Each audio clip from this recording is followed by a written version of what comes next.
Hello, my name is Mrs. Royalty, and I'm your child's English teacher here at Madison High School. Tonight, I'd like to take you on just a brief journey through our course. I hope you enjoy. I'm going to start by sharing my screen with you and just telling you a little bit about the actual class of GT-AP, English Language and Composition.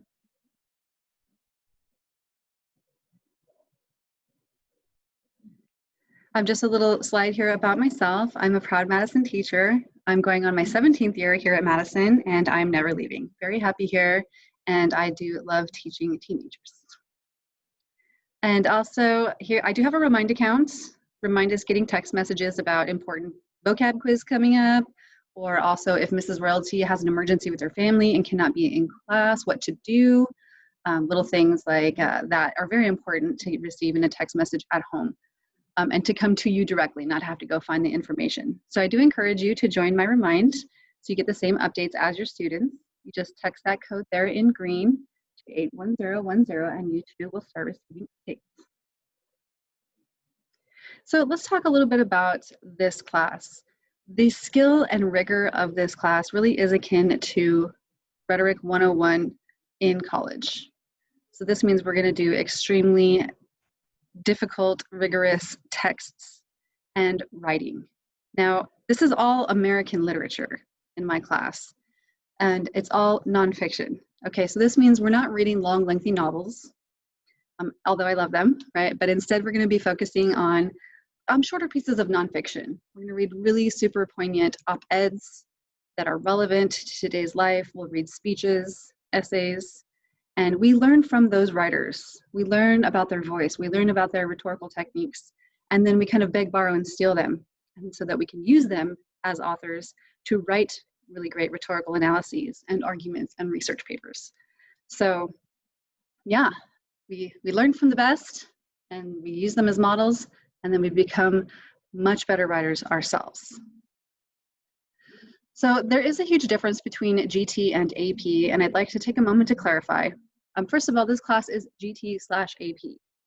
So what that means is it is the same rank points as an AP class. So it's 1.29 rank points. Okay, so there's the AP part. But the GT part comes in and the curriculum is completely different. I teach an AP class and I teach GT, and the courses are different. And here's a few bullet points of how they're different. GT, it's accelerated. We go faster because we don't need to spend a lot of time on repetition. Repetition bores GT students to death. So we definitely go at a little faster pace. We also look at more mature pieces that may be controversial in nature. GT students are used to seeing these. They've had controversial texts ever since middle school. And they thrive on the conversation that we have about these controversial pieces.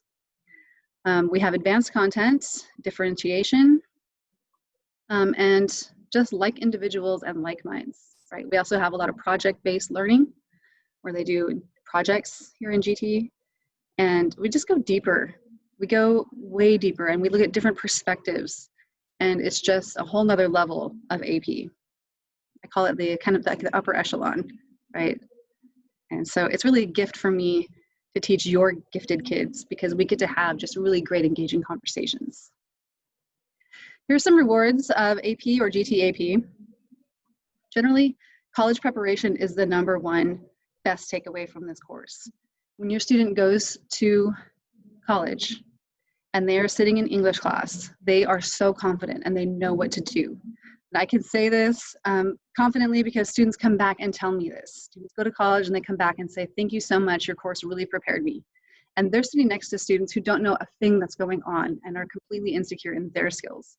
So your student is the confident one that's helping that other person that doesn't know what's going on.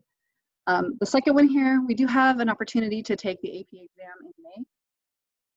When your student passes, like say when, not if, they can receive up to 3 hours of college credit, which means they may not even need to take that English class when they get to college, which saves you some money.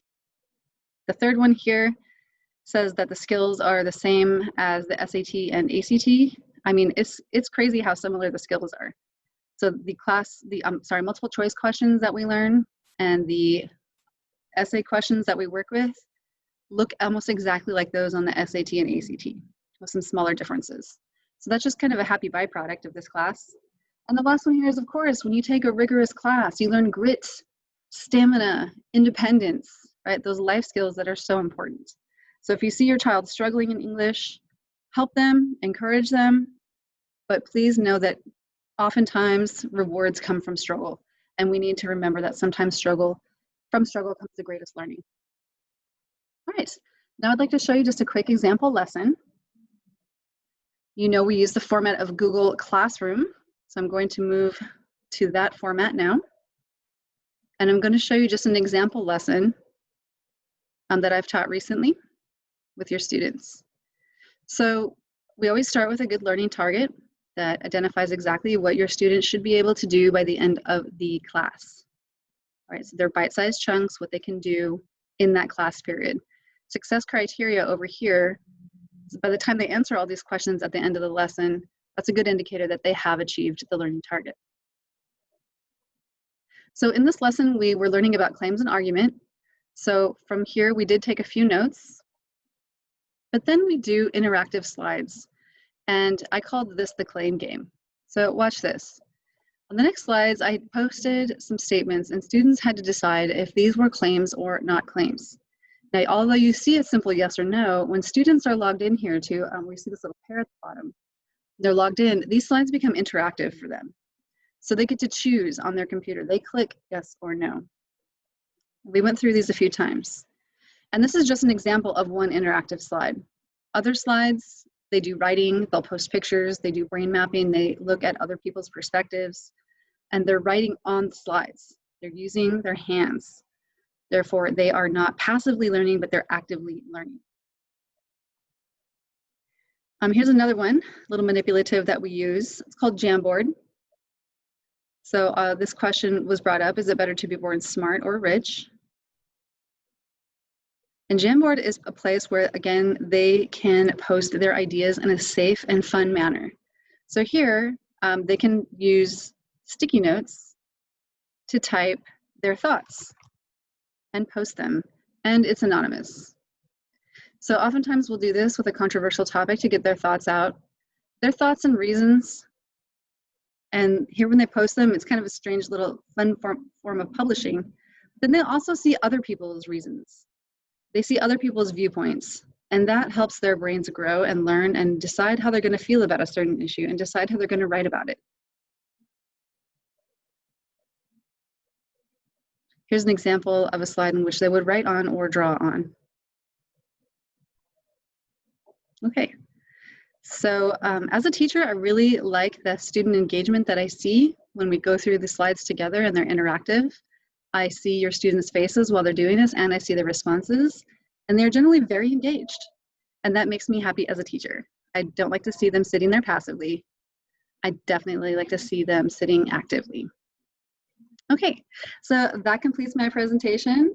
I hope you enjoyed it. If you need to contact me, my email address is aroyal@neisd.net.